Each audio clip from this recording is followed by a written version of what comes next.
Hello and welcome to the Worn and Wound podcast. My name is Blake Buettner. I am in studio today in Brooklyn with Patrick. Hey, Patrick, how are you? Hey, really good. Really good. Okay. Yeah. Well, thanks for joining us today. It's good to have you here. We've also got Zach Kazan up there in Concord. Hey, Zach, how are you? Welcome. I'm doing well. Really good, I guess. Really good. Really good. Okay. Yeah. Well, I think well is the appropriate word. Like really Superman good does just good. Above well. You know, if you feel like feeding the poor, then you're doing good. Right. You know, if you're like, how are you doing? Well, I'm doing well. We're feeding the masses with quality podcast content. Okay. So well, really good. Yeah, we're nourishing watch nerds right now. All right. Maybe. All right. That holds up. Let us know if we're nourishing you in the comments. Yeah. Patrick, what do you got on your wrist? This is actually a GPHG winner. Wow. Okay. I nominated it. A lot of money. No, it's my dad's Adanac. So I just haven't worn it in a while. I set it once again. It gains time. I would say maybe like within a year it would gain 30 seconds if I let it. But it's pretty darn accurate for an old Ronda movement. But it's fantastic. I love this watch. And it's on a Froskman. Shout out to Froskman watch straps. An elastic strap. They also do nylon. But it's this hook system that's so special. But no, it fits great. I absolutely love this piece. Yeah, it's a very cool watch. I do like that strap as well. Yeah. We are not sponsored by Froskman, by the way. No. But yeah, it's a neat little setup there. I like the hooks on those. I don't know. That whole thing is a nice setup. Yeah. I have a whole thing for straps, as I always talk about. Yeah, you should definitely check interesting strap like solutions. I always find interesting. It's interesting because you just picked up. I know this is we like to elaborate on wrist checks, but you did just pick up a new strap for your Apple Watch that's not too dissimilar to this, except it's Velcro. Yeah, it's Velcro. But this doesn't add any thickness. Is what's great. Yeah, I like that. Unlike the, so I have a pass-through strap on mine that goes under. I'm wearing a Tudor FXD because it is I don't know, a brag, but a GPHG winner. Oh, it is an actual winner. As of today, so you know. That's the 2022 version though, is the GPHG winner, not the 21. Well, I'm wearing my 22. Okay. He has a 21 and a 22. I put the 21 back in the box. I was like, I can't even. No. Did it? But the 22 is award winning and the 21 is not. So I think that's true. That means something. It's superior. It's technically superior. Yeah. I like that watch. I like that Adanac a lot. Anyways, yeah, I'm wearing a Tudor FXD. So for that reason, because I thought I would put it on. Actually, I have another of the winners. Really? Here, the Mad One Red also won the Challenge Watch prize. Some of these categories are kind of. What's challenging about it? Don't ask me how to explain some of these. Reading the time on it. I don't know. Reading the time. The challenge, yeah. Yeah, we'll get into GPHG in a little bit. Here's your challenge. The GPHG awards ceremony wrapped just a little bit ago as we record this. So it's something that we have been looking through. If you can't tell by now from the context clues that we have dropped into this podcast so far, Zach Kazan, what are you wearing on your wrist? I'm wearing a watch that I have in for review currently. Mm-hmm. It's the H. Moser Streamliner Tourbillon Vantablack. Wow. Hey. That sounds like a real showstopper. Quite a thing. There. How do you feel wearing it around? Like a better person than everybody else? No, I feel scared. Okay. That something's going to happen. Because if it did, it could ruin my life. I don't know. Like it would just be like it would be bad if wearing someone else's very valuable watch is a uniquely kind of terrifying experience. But it's absolutely beautiful. It's great. I can't wait to write about it. Is this from the brand or is this from a fan of the show or? It's from the brand. Friend? Okay. Yeah. The brand is a friend of the show. Actually, we're working to get Edward Milan on the podcast right now, so keep an eye out for that in the coming weeks. Unfortunately, he lives in a different part of the world, so syncing up our schedules has proven a little bit challenging. But anyways, that's a pretty bonkers watch that you have on there, Zach. Have you been like outside with it at all, or I assume in many different lighting environments compared to the lights that we see it in and like a show?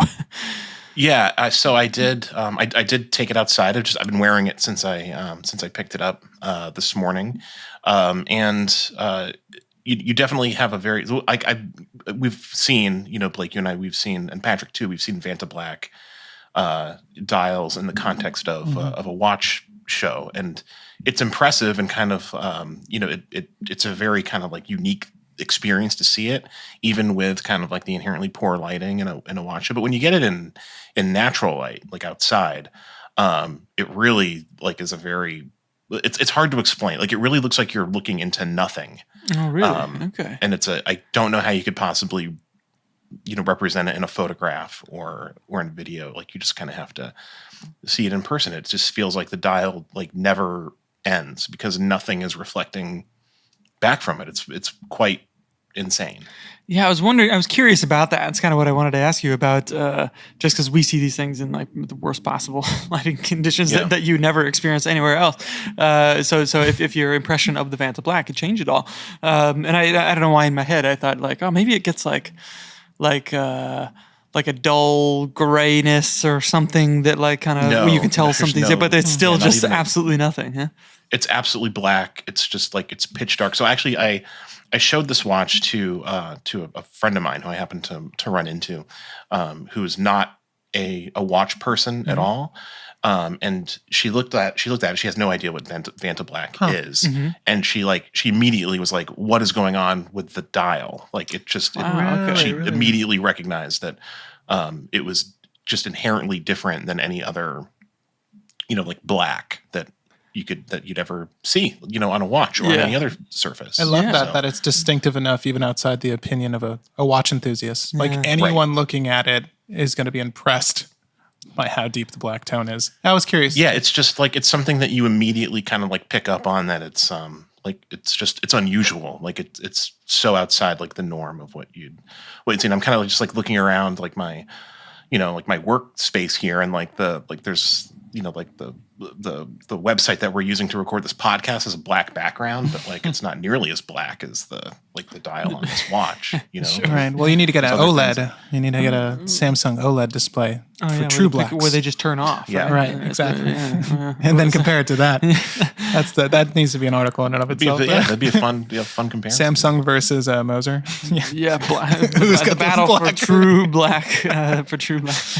That's interesting. All right. So maybe when you're here next week, we can take it into like Times Square and just start asking random people their thoughts on the Vantablack. What do you think about this 6-figure watch? Yeah. How expensive is it? Man on the street interview with the Moser. I think that's great. No, but so this also has another obviously distinctive feature: a big giant hole in the dial at 6 o'clock, featuring I believe it's a 60-second tourbillon. Yes, visible through there, finished very lovely, all that kind of stuff.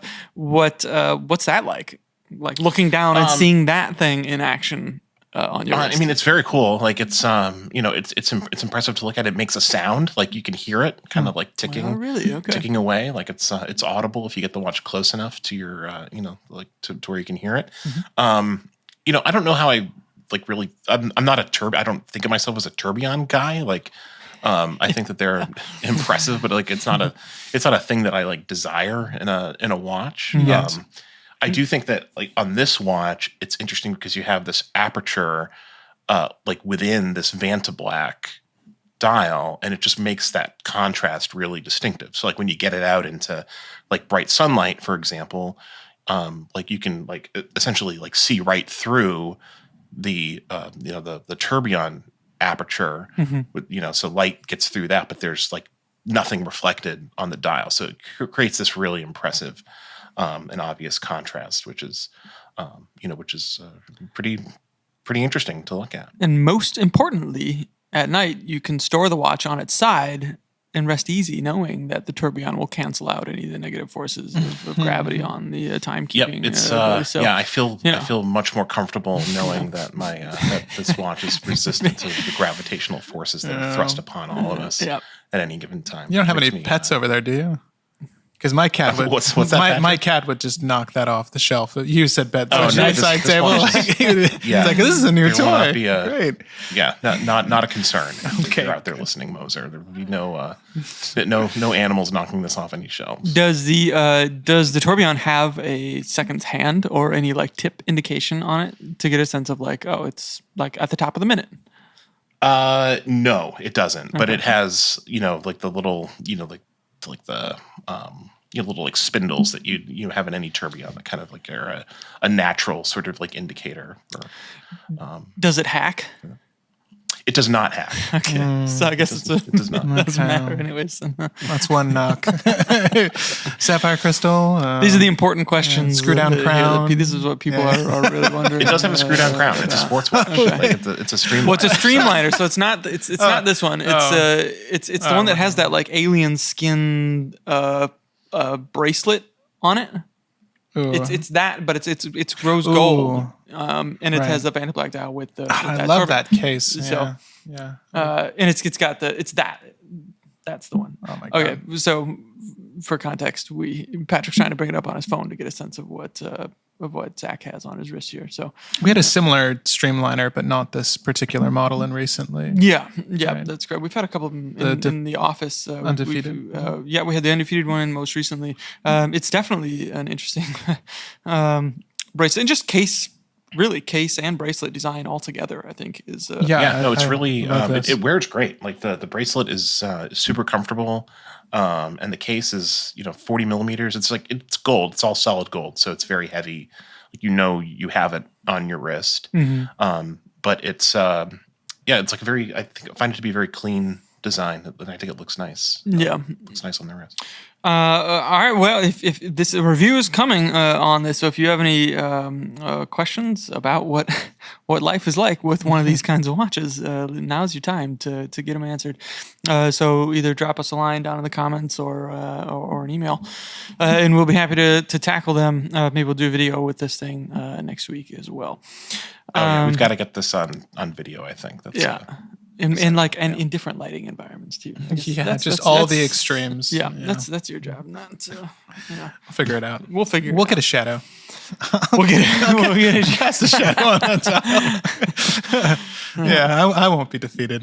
All right, try me, Moser. You heard it here first. All right. Famous last words. All right, we have a couple of other new releases from the week. One of them I have also in front of me here is from Fairer.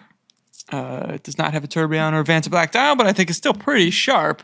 This is the Meredith of the new, what do they call it? Chrono Classics collection, I think. So this is kind of a riff on the. They had a collection of chronographs that was just called like Mechanical Chronograph Collection. The typical classics. Fair. Yeah. Well, this is based on this from like 2018 or something. There was a brown dial one, and then the Lander was released shortly after in like 2019, I think, with that teal dial, really beautiful. But it's a dual register chronograph with that really interesting case. And I don't know, I think just kind of overall like really exemplified like Fair's design language, both in the case and on the dial really well. And those chronographs kind of became a cult favorite, I think. At least people have talked to me about them. I know Zach has a Lander that's like, I never see them come up like for sale or anything. Right. Those used the ETA movements, and he didn't have access to those anymore, obviously. So this one has a Duprat movement in it. It's gained just a smidge of thickness in the process, but overall, it's pretty close to what those originals were. This has like a copper salmon dial, and the applied numerals that are like blued along with the hands, except in most lights it just kind of looks black until you get that right angle, and then they kind of like pop blue off there. So it's a nice accent to the copper dial. There's also a blue, like a navy blue dial version, and a burgundy kind of Merlot-ish almost, called the Swan, almost like purpley. Anyways, this is part of that new collection. They launched just at the end of this week that we are recording this. It's still 39 millimeters and quite sharp. You have a fair chronograph. As of the time of recording this, yes. Oh, jeez. I do indeed. Oh, wow. We know what that means. You hear that, Fair? No. I'm as if you've listened to the podcast as of late, then you'll know that I'm on a journey. Quartz journey, battery-powered journey only. So I'm in the midst of selling my mechanical timepieces, and that being one. It's nothing against the watch itself. It's just, I need to hold myself accountable, or no one will. So I like the Fair's design up and down. I just wish it were quartz. No, it's just the stinking movement. It's this damn movement, the staying module. It'd be so much thinner, people. No, I really, they had done quartz chronographs, if I'm not mistaken. Am I making that up? Maybe they'll go. Yes, I believe they did. Right? I know they've used or do. Maybe they might still. Yeah, I need to look. But yeah, I don't know if you've seen this one yet, Kazan. It's really lovely in person. It's interesting. I've seen. You said this was copper tone or salmon? Well, they call it copper salmon. Okay. So I think it's more the color than like it's literally copper. Right. You know what's interesting? I hadn't noticed it till now, and it's an interesting change from Zach Weiss has a green dial variant of one of the older copies. Yeah, the Lander. And the bezel is different. It has a radial brushstroke as opposed to a sunburst brushstroke. Yeah. But I just noticed that the dial actually has a radial brushing, the main dial. So it's interesting that they would sort of play counter to that, finishing with the bezel. It's not a bad look, but... Yeah, that bezel really, when you have them next to each other... It stands out. It's a big difference there. Stands out. I don't know if this the average buyer will... That will like push them one way or another, but it certainly is... It's interesting. Yeah, no, it's absolutely gorgeous. And I don't know what this, you might have listed the scale just there. Is it 40 in diameter? It's 39. Okay. Actually. Yeah, and it looks really, really great. So, just in hand, and I'm assuming it's great on wrist. But I can't do this, though. The temptation is not worth it. It's lovely, though. I like the blued date frame, too. Yeah, there's not much to critique here. It's really lovely. Well, that is my critique. It's got a frame around it. It's very minor, though. You don't like that. Which I don't care for. Yeah, very minor. I kind of wish the aperture was bigger. Yeah, it's very small. The date small. wheel. I like when the date wheel matches the scale of the numerals on the dial. It's always a nice look to me. Instead, you have like a smaller 10 and then these larger 5 and 7 adjacent them or whatever the date is at that time.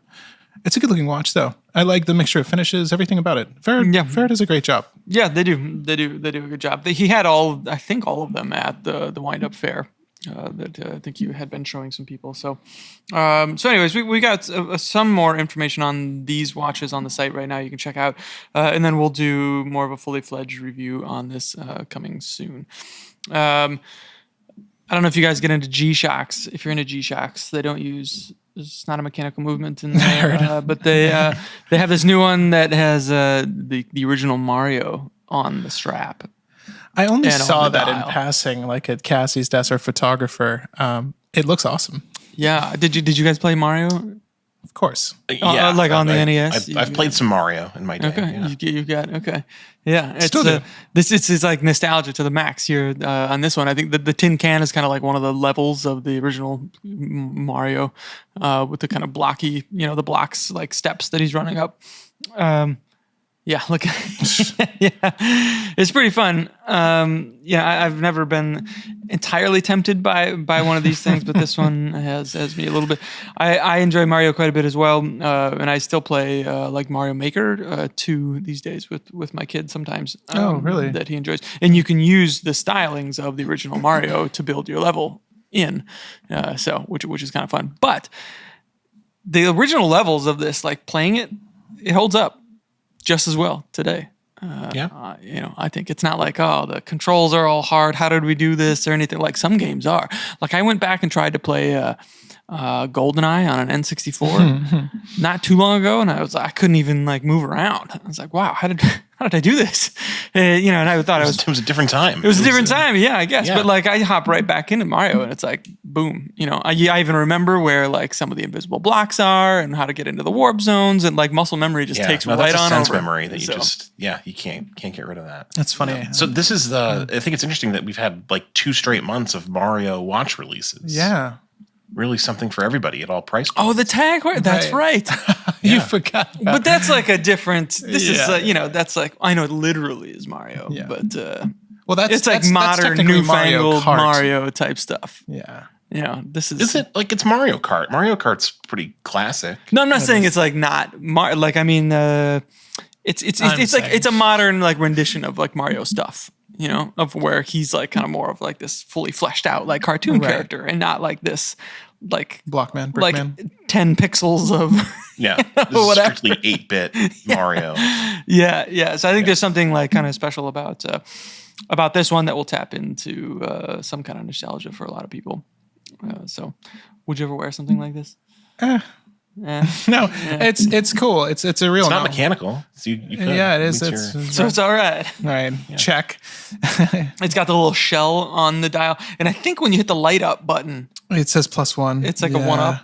Yeah. It's cool. I like the Super Mario text at the top. I mean, there's a lot of nods, obviously, to the game. It's a Mario watch. It's funny. I didn't grow up with Nintendo. I grew up with PlayStation. So, contact me, G-Shock, when you do the Crash Bandicoot watch. Love that. Any Naughty Dog tie-in.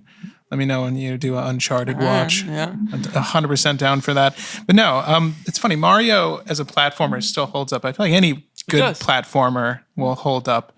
But I played a lot of Castlevania growing up, and that was like my platformer of choice. So Symphony of the Night specifically, but I played all of them, literally all of them. But no, this is really dope. I like it a lot. I always tried to get into the 3D Mario games. Like I have Super Mario Sunshine at home, and I always had a tough time playing them. The N64 Mario, I had a tough time playing them. So my memories aren't as fond of Mario, I guess, because I was just never good at it. So maybe if I was better at Mario, I would appreciate this more. They were hard games. I think that's why Super Mario Brothers 2 is so different from 1 and 3 over here, because the original 2, they never released in the US because it was too hard. Like a distributor that had there's something like this. Like they thought people would just frustrate people too much. So they reskinned a different game with like Mario sprites and called it Mario 2. I know what you're talking about. But Mario 2, like the actual Mario 2 does exist somewhere or somehow. I don't know how you play it. So like Mario 2 that we know was not originally conceived as a Mario game. That's correct. Yeah. I forget what it's called, like Doki something, or the Gaming Historian is a great channel on YouTube. I'm pretty sure he talks about this particular. Yeah, it's an interesting story. And then of course, like 3, like 3 is one of the all-time greats. Right. 3 is really my preference, and that's where I think it really Super Mario comes World into its own. Is that accurate? Super Mario Brothers 3? I don't know. Is it World? I think we have a copy of it in our. By the way, in our kitchen. We don't have a.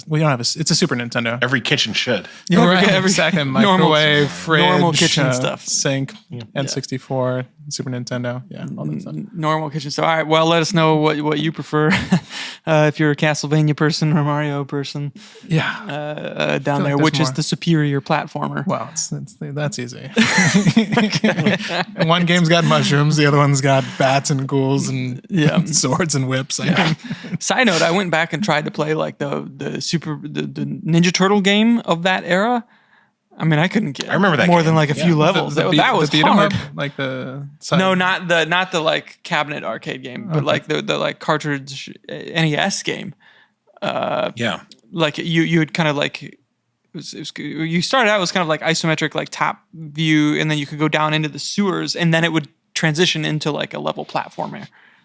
And then you'd have to get like pizza slices or whatever, and then turtle stuff. But it was really difficult. This is all I remember, and I could not make it very far at all. So when I tried to play it recently. Anyways, all right, that's a G-Shock with Mario stuff. We've got more of that on the site now too. Maybe we should have our own offshoot podcast just on video games.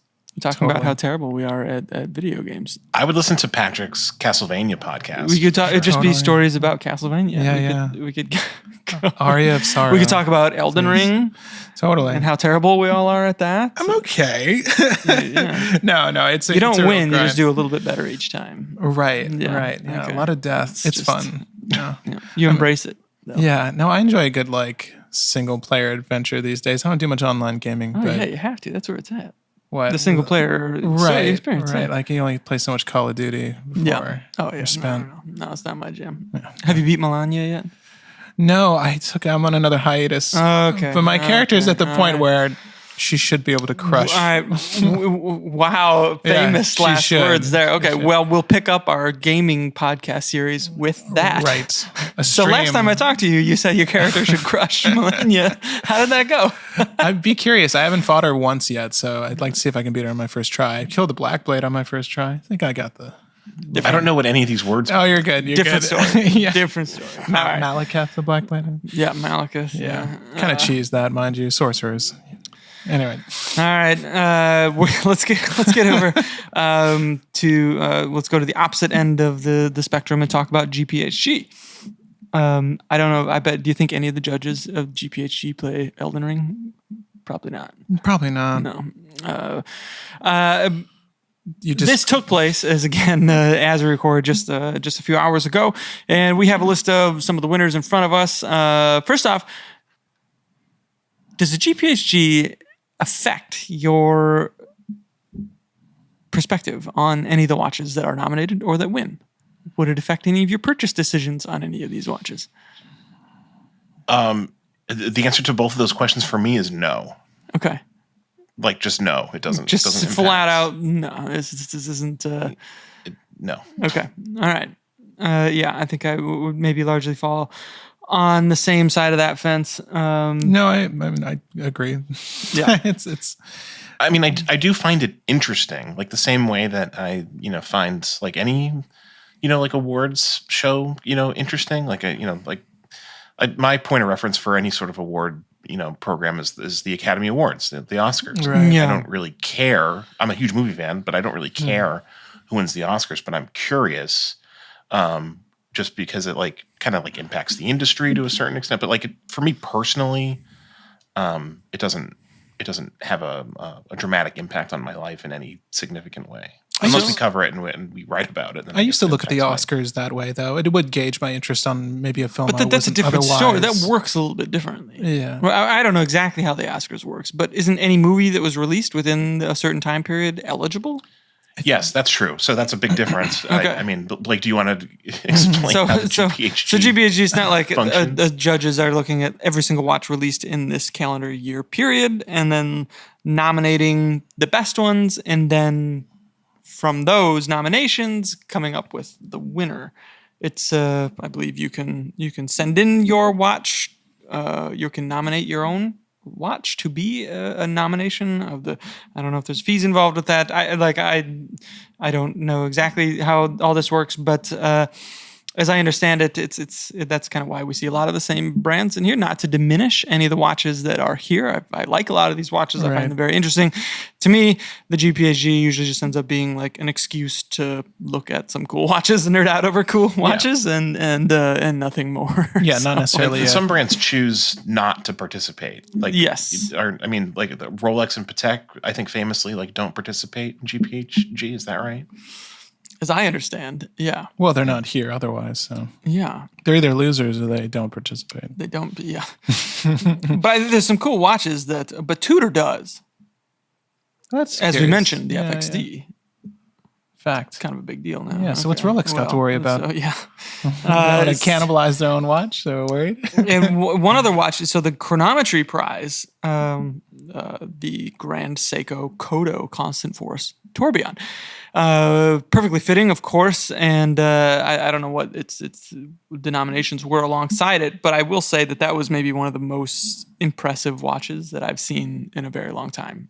That Kodo tourbillon there. So, it's still, even just looking at pictures, it's just an unbelievable watch. And then, sitting with Joe like we did in Switzerland during during Watches and Wonders and having him explain it. I mean, your jaw just kind of like gets wider and wider and wider. It's such a cool watch. So congrats to Grand Seiko on that. Bulgari, I see a watch of theirs in here every year that does well. This one, Audacity prize. That's the other thing. A lot of these categories, I could not tell you exactly what they mean. There's a QR code on There's a that QR watch. code on the dial of this thing. Yeah. But right next to it, Orological Revelation Prize, the Sylvain Pinot. We saw one of these in the downstairs of the independent, what's that called? What was that called? Do you remember what that was? During Watches and Wonders. Yeah, there was a hall that was like, not a hall, but it was like kind of in a different part of town. Yeah, highlighting independent watchmakers. We'll link to it in the show notes, but the name's on the tip of my tongue. It's totally escaping. Yeah, but I remember seeing this watch and meeting that guy and being very, very, very impressed by this watch. So I'm really happy to see him on here. And maybe that's where the GPHG becomes like its most useful, where it can like amplify people like this, or at least give him a avenue to do that. It's also some pretty cool Van Cleef and Arpels things, including that fountain watch with the birds that you and I went and looked at, Zach, and that was one of the highlights of Watches and Wonders for me. I think for you too. It was a really kind of magical thing. It was great. Yeah, absolutely. So I'm really happy to see this on there. Very well deserved. And then he was asking, I don't know how much they are. If you wanted to buy one, and I can't imagine that they just have they make tons of these things and each of their retailers gets one, or so. Like I'd imagine it's probably a few or like made to order type situation where you can kind of pick out the materials if you wanted. Choose the bird. Yeah, and I would gander that it's not entirely cheap either. I imagine it probably costs quite a bit, but boy, it would be a real centerpiece in maybe the entryway of your home. That's where I would put mine, of course. So right next to where all the shoes and the backpacks and your old sneakers, your mail drop. Yeah, I put the mail on. It was pretty sizable, right? This actually, the bath itself was. Yes, it was very large. It wasn't like this or anything. It was. It's not going to go. I'm you can't see me right now, but I'm motioning with my hands. Like when somebody asks you how big the fish you caught was, and you're like, I was like this big. He's giving about. It was big enough for like a large crowd of people to be standing around it and watching. Video recording it when it was going through its. It's like it's chiming. Like an automaton function. Like it's big. Yeah, it's big. Let's see here. There's also a ladies' watch prize and a men's watch prize and a ladies' complication prize and a men's complication prize. So I don't know what the rules are around any of that, but the ladies' complication prize and the men's complication prize are both the Ecru Le Temps Voyageur from Hermès. I was going to say, are men's complications much different than women's complications? And the answer is no. Well, yeah. Now we know the answer to that. No. Hermès says exactly the same. It's the same. So this is it's the same watch. It's just the ladies' one is 38 millimeters, and the men's one you said was 41. Yeah. Yes. Yeah. Millimeters. 38, by the way, not a size that a man can't wear. Like that's a great size. I was going to say I like the ladies version more. Oh yeah, quite a bit more. And we saw this watch. This was a really impressive watch. It's a dual time watch, but it's a quick adjustment. So you press the button, and then the like physical subdial that's telling you the time like moves around the dial a bit. So very cool. I was happy to see that in there. And then the men's watch prize, the Acrivia Rechepi Contemporain 2. So very cool watch, impressive watch. I don't know if I've ever been like totally smitten with those watches, but I know that they are like kind of experiencing a hot moment right now. And then the Parmigiani, the newly released Tonda PF in 36 millimeters, won the ladies' watch prize, and that's the watch that I'm like most excited to get in to wear around for a bit. It is 36 millimeters. I have other 36 millimeter watches that I like quite a bit. I find it to be a very comfortable size. So Anyways, but the main prize, the Aiguille d'Or, is this is like the best picture. Is the MB&F Legacy Machine Sequential Evo, and this is a double chronograph that they did, where it's basically two completely independently operating chronographs within a single watch, but they're joined. So there's a button that connects the two of them to like sync them up, or like start one and stop the other simultaneously. So cool. There's all kinds of crazy things that this thing can do, and it's all kind of in the crazy, awesome, ridiculous design language of the Legacy Machine Evos that we've seen. Looks pretty similar to the Perpetual Calendar version of the same watch, except it's a chronograph, obviously. So I had a chance to go hands-on with this watch in Geneva for a bit, and was really quite impressed with it, just from a technical perspective of what they were doing. It's a tremendously fun watch to just play with.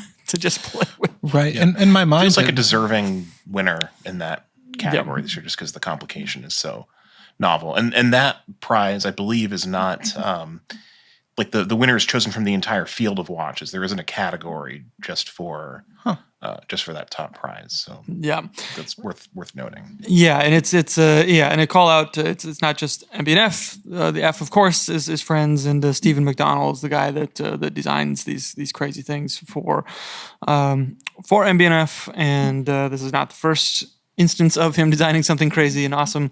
The Perpetual Calendar that he designed is also quite unique in some of the solutions that he developed there.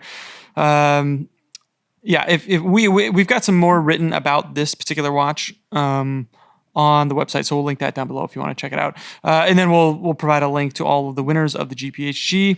Let us know what you think of the GPHG. Do you care? Do you watch it? I know they stream it live. Does it affect how you think about these watches? Let us know down below. How should an award ceremony for watches be run? Should there be an award ceremony for watches? Like, if we were in charge of one, what would it be like? A group of peers get to elect what watches from the year should be nominated for X amount of categories. I think that's fair. It's like any other unionized, like SAG-AFTRA gets to vote, like their members get to vote on films for the year, and then that ultimately makes it to the Oscars. I think that would make sense. I mean, it could. Why should we actually do this as an experiment? I mean, it's not the end of the year yet. Maybe we'll put. Well, I mean, obviously, we'll talk about some of the watches that we enjoyed seeing the most this year, along with some of the watches that we found ourselves wearing the most from our own collections this year. In the coming weeks, as I imagine, a lot of other watch podcasts and publications will end up doing. It's just kind of the thing you do around this time of year. So yeah, I guess in a way that is kind of us, if we were, members of the jury. But I think does it bring like a level of respect to these things, and comparing it to the movie thing, when I think about it, the year of, like, if a Best Picture comes out, I'm like, that wasn't the right choice or something like that, because I like this other movie more, even if I haven't seen the one that actually won. Right. But it's like 15 years later or whatever, like you look back, you maybe not even remember the movies that were kind of nominated alongside it. Like, that's the one that's like speaking for that. That's like, oh, well, this is the best picture of the year. And that's where it maybe affects like the long-term perception of that film. But there's been some less than great selections for Best Picture of the year. Oh yeah, there's been some awful movies that have won Best Picture in the past. Yeah. So it's nice when there are years like Forrest Gump and Shawshank Redemption, right? And those are both amazing films. Yeah, well, or there's great films, but one wins that maybe, is not like as deserving. But I guess that's all subjective. I mean, Forrest Gump beat Pulp Fiction. I don't really know a lot of people that would place Forrest Gump ahead of Pulp Fiction in 2022. So yeah, come at me in the comments if you do. Big Gump fan. Yeah, that's interesting. I don't know. I feel like you need to tackle this kind of programming a little differently. I feel like the majority of enthusiasts or collectors care about accessibility, and a lot of these are inaccessible. That's why it doesn't really shape my opinion of the Kodo. Like, it's great. I would own one if I could, and it's not even a matter of money. In this instance, it's just availability. There's so few. Yeah. So, it's great to admire and take in, but maybe something that was for a broader audience would incorporate, best under 500, best under 1,000. And I don't really like listicles in that sense, but it would add credibility to some watch brands that people don't often get to see, and that's why we encourage people to come out to wind-up watch fairs, because you're going to see a lot of groups that aren't necessarily at your department store that make fantastic watches in the same price range that have a lot more character, or maybe better movements or added complications that you wouldn't necessarily see again from a department store brand. That would be cool to point out and just highlight for individuals. I have $1,000 to spend on a watch. I want to gift my husband something, gift my wife something, and it'd be cool to accommodate. But then it just developed. Like I see this purely as devolving into just fodder for people on forums and Instagram or wherever to just argue over, right? Like at least with the movies, there's like an element of like, who are the experts like voting on this stuff? How does all that happen? And well, they're trained experts and all that kind of, like with in the watch world, everybody's an expert. Everyone's an expert. Everybody has their like, well, I know better than these guys, and this, you get that with Rotten Tomatoes, right? So it's like no good would come of it in my opinion. It would all just be like purely, it is totally subjective. It is completely. Yeah. I mean, you could even argue that the movies are in some, but at least, well, it's fundamentally very silly to have awards for artistic pursuits. Like. I think watches are in that category. Like these are, especially at like the level that we're talking about with GPHG, a lot of these watches are like, like handmade by artisans, and like they're like little works of art, and like art shouldn't compete against other art. Like that's dumb. But at the same time, it's fascinating if you're invested in watches or movies as a hobby. Like you kind of like pay attention to that stuff. It's like as a observer, it's I don't know. I find it fascinating. But there's like, there's all different kinds of like movie awards. Like critics groups give prizes. There's the Academy Awards. There's, like the People's Choice Awards, the Union Awards, as you mentioned, Patrick. Like SAG has their own awards. Like there's room for different ways for people in the watch community to honor like the best watches of a given time period. So I think that'd be an interesting idea to have like a different type of awards program for the watch industry outside of the GPHG. There's certainly room for that, I think. Yeah, and there would be like, I think there would have to be like a hard rule at the onset, like no money in, like it doesn't accept any money from brands, and no representation from brands and all that kind of stuff. It's just purely no paying to be part of an awards ceremony just kind of makes the whole thing.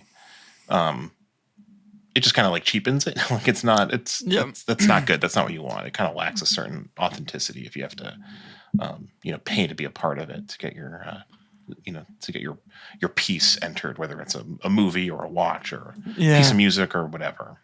You made an interesting comment though about what is it, Rotten Tomatoes, right, where they have like I don't know if it's them. They have their the critic score and then like the actual just regular viewer audience score, viewer score, and I think video games has the same type of situation. Metacritic is like reviewers kind of get bucketed into one realm, and then like actual people that are playing the game get bucketed into another, and they're kind of both presented alongside each other, and that's where it's interesting to see the discrepancies in some of these, because a lot of publications.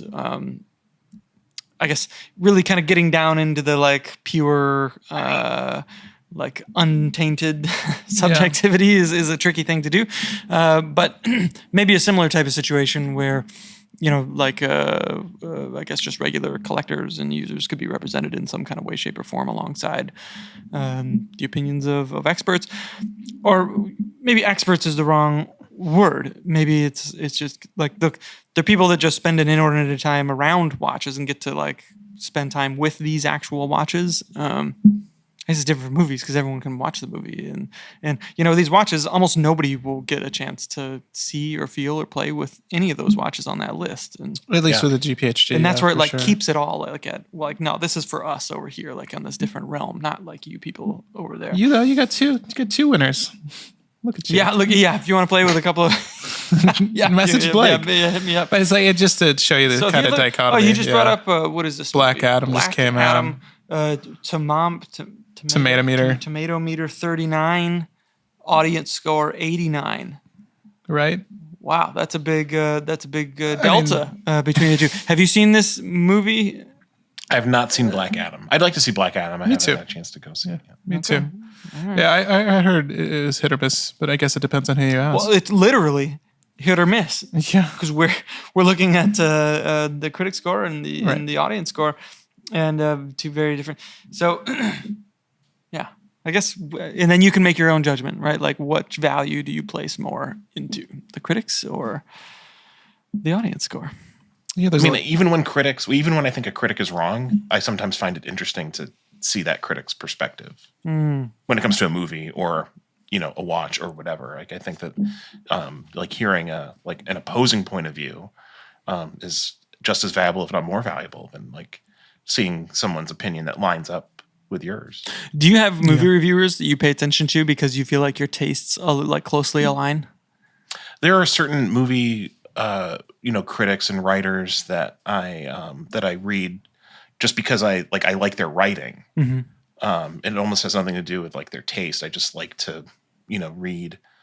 I just like to read them because I enjoy enjoy their prose. I enjoy kind of like their perspective on movies in general. Not necessarily as it relates to their taste, but just kind of how they like think through a movie. Oh, sure. Okay. All right. I wonder if people do the same with watch reviewers. I'm sure they do. Like, I like to read his reviews. I hope so. Are we kind of banking on that? No, they're all the same to me. Yeah. Just tell me the facts. This is why, I like to, like, if we get a few watches in, I want the writer, the person who's writing about it to have feelings on it that they can write something interesting about it, not just, well, you're assigned this. Or I guess maybe that is technically like the literal job of the... Like, I'm sure movie reviewers don't want to watch all the, like, they wouldn't, of their own volition, choose to go watch some movies, but they have to because it's their job. Yeah, I mean, that's a place where the comparison kind of breaks down. Yeah. Like a traditional, like, newspaper movie critic is, someone who's, like, seeing essentially every movie and writing about it. And obviously, like, we write about the watches that we generally kind of like are interested in. Like we seek out, watches to write about, and a lot of the times, and we want to write about watches that we like to kind of like, elevate them and like, spread the word or whatever, while still kind of taking a critical eye. Yeah, exactly. And and to be perfectly clear, if you're listening to this, we have no interest in like writing pan pieces on watches.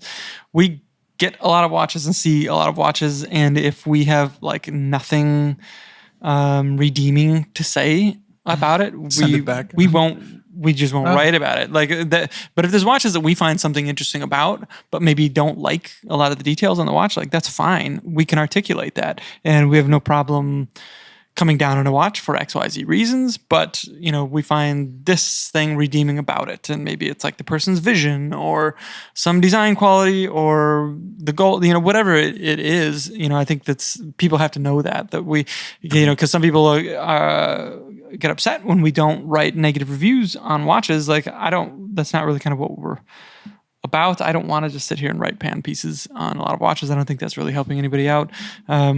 Because is that kind of mentioned, like this is kind of falls into the artistic realm in some ways, and I don't want to tell somebody that they're like wrong or bad for liking a thing that like I happen to not find interesting or enjoy, even if I could technically come down on it for a variety of reasons. But there's so much here that is outside of the realm of objectivity, that is important for choosing a watch that means the most to you or to whoever you are. So, I think it really kind of just gets into, well, we can get a lot of eyeballs if we go into like, well, this thing sucks, or you won't believe how bad they're, whatever. I think get into like kind of the sensationalism of it. That's not really what motivates us about writing about watches. So.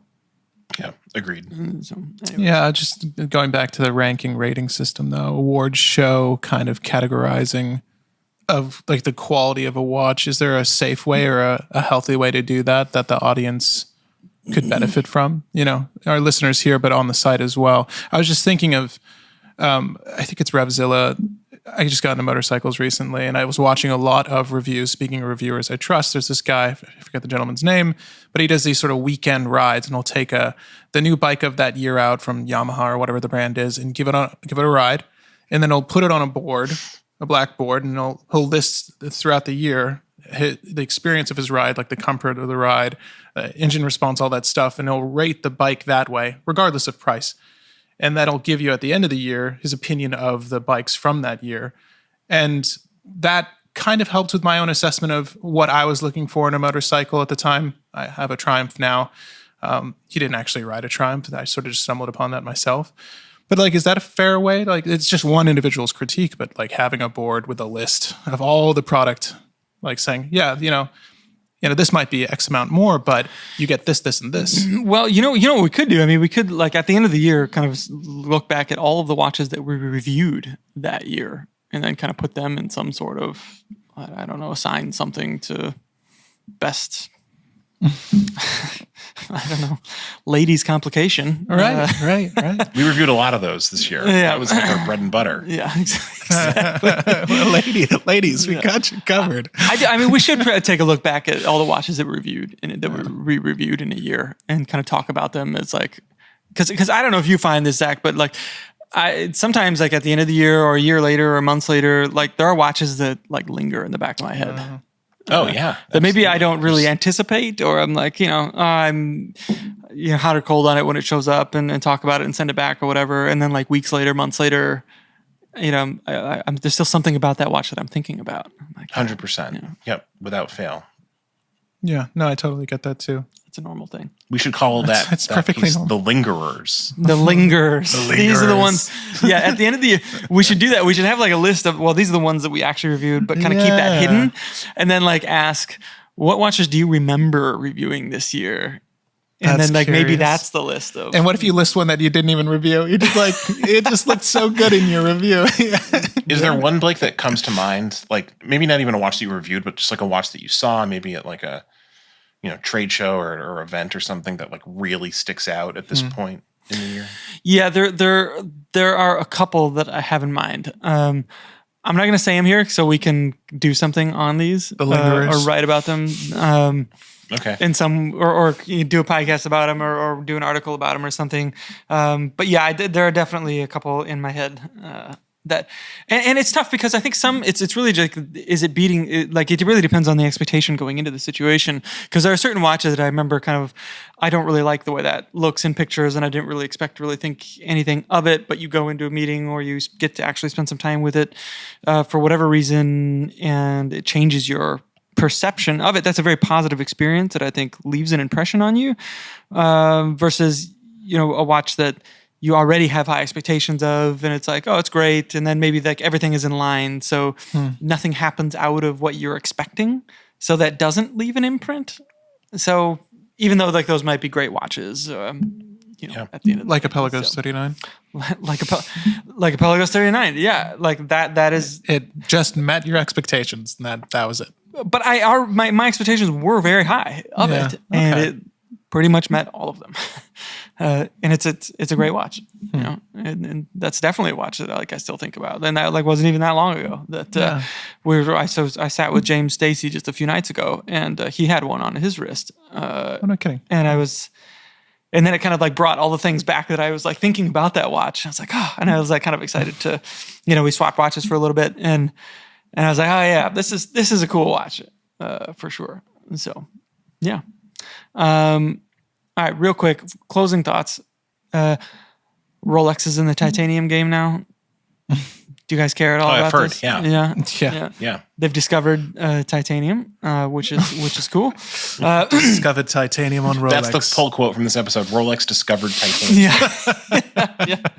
Yeah. Like, they discovered the element titanium. Yeah. So my biggest surprise, so they called it, some RLX titanium or something like this, and I thought for sure, this is going to be some like crazy alloy of their own version of titanium. But when you read in their press about it, it's just grade 5. It's grade 5 titanium. Well, is that you can't call that like RLX? Your own thing? Like it's it's just grade 5 titanium. Like I'm not a metallurgist. Maybe there's something more going on there than I understand. Can I since you brought it up, can I make a plea to the watch community real quick regarding the new titanium Rolex? The floor is yours. Okay. I've seen a lot of photos. It's the same photo done by many different people in many different ways of a regular Rolex dive watch, like a Submariner or whatever, with the Deep Sea Challenge next to it in profile, so you can see the thickness difference. Mm-hmm. We don't need to see any more of those photos. We're good. You get the point. Okay. It's big. Yeah. We understand. I've seen a lot of this kind of what the hell were they thinking? And which is kind of a strange reaction to me. When I first saw it, my first thought was this is kind of like when Porsche did that 919 Evo to break track records. Right. Nobody said, where would I put my kid in that? Or where would I put my groceries in that? No, that's not the point. That wasn't the challenge. Thing. That wasn't. That's it's a technical thing that they're building to show that they can do that. And that watch can go really deep and whatever. That doesn't mean anything to me. I find it an impressive technical feat. Sure. Just like that 919 Evo going around the Nürburgring in 5 minutes or something crazy like that.